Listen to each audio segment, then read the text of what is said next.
যোগানের অধ্যায়ের 2য় নম্বর কনসেপ্টটা হলো ল অফ সাপ্লাই বা যোগান বিধি। যোগান বিধি বলতে কি বোঝায়?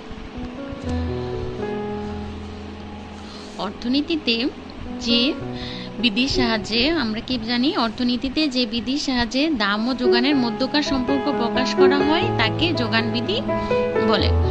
অর্থনীতিতে যে বিধির সাহায্যে দাম ও যোগানের মধ্যে সম্পর্ক, দাম ও যোগানের মধ্যে যে সম্পর্কটা প্রকাশ করা হয় তাকে যোগান বিধি বলা হয়। অর্থনীতিতে যোগান শব্দটি ভিন্ন অর্থে ব্যবহৃত হয়। অর্থনীতিতে যোগান বলতে সম্পূর্ণ মজুদটাকেই যোগান বলা হয় না।